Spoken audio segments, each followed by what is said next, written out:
Την πρώτη φορά που άκουσα τη φράση δυσανεξία στη λακτόζη, θυμάμαι ήμουνα 14 ετών και μία συγκατασκηνωτριά μου έπινε ειδικό γάλα, το οποίο έφερνε η μητέρα της σε κάθε επισκεπτήριο, το οποίο δεν είχε άλλη ετικέτα από τη γνωστή μας lactose free.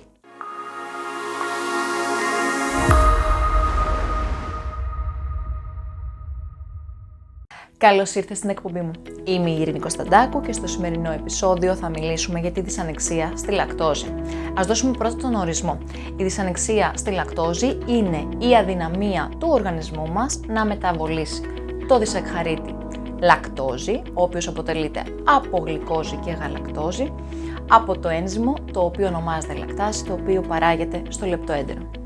Η δυσανεξία στη λακτόζη πλήττει γύρω στο 20% του ευρωπαϊκού πληθυσμού και όσο κατεβαίνουμε προς τον Ισημερινό, το ποσοστό αυτό αυξάνεται.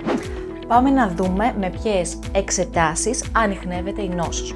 Υπάρχουν ειδικές εργαστηριακές εξετάσεις αίματος, οι οποίες ανιχνεύουν τις άνοσοσφαιρίνες Γ ή αλλιώς IgG, αντισώματα. Μερικά από τα συμπτώματα που έχουν όσοι νοσούν από δυσανεξία στη λακτόζη είναι φούσκωμα, αέρια, ναυτία, κολικούς, στομαχόπονο, διάρρεια. Η λύση σε αυτό το πρόβλημα είναι μια διατροφή η οποία είναι ελεύθερη λακτόζης ή αλλιώς lactose free diet. Άρα λοιπόν τα άτομα που νοσούν από δυσανεξία στη λακτόζη συστήνεται να μην καταναλώνουν γάλα. Παρ' όλα αυτά, επειδή το τυρί αλλά και το γιαούρτι έχουν υποστεί γαλακτική ζύμωση και η λακτόζη έχει μετατραπεί σε γαλακτικό οξύ, συνήθως είναι ανεκτά από τις περισσότερες περιπτώσεις. Και λέω συνήθως διότι από δυσανεξία σε δυσανεξία η ποσότητα της λακτάσης η οποία έχει μειωθεί με το πέρασμα του χρόνου, άρα και η καταστροφή στο βλενογόνο του εντέρου, ποικίλει ανάλογα το περιστατικό. Άρα λοιπόν υπάρχουν άτομα τα οποία είναι ευαίσθητα ακόμα και σε μικροποσότητες, ενώ κάποια άλλα είναι λίγο καλύτερα ανεκτά τρόφιμα όπως το τυρί και το γιαούρτι. Στο σημείο αυτό να τονιστεί όμως ότι για τα άτομα τα οποία έχουν υπερευαισθησία στη λακτόζη, καλό είναι να αποφεύγουν τρόφιμα τα οποία περιέχουν γάλα ή ορογάλακτος. Τέτοια είναι δημητριακά πρωινού, αρτοσκευάσματα, μπισκότα, γλυκά, κρεατοσκευάσματα, αλλά και έτοιμες σάλτσες.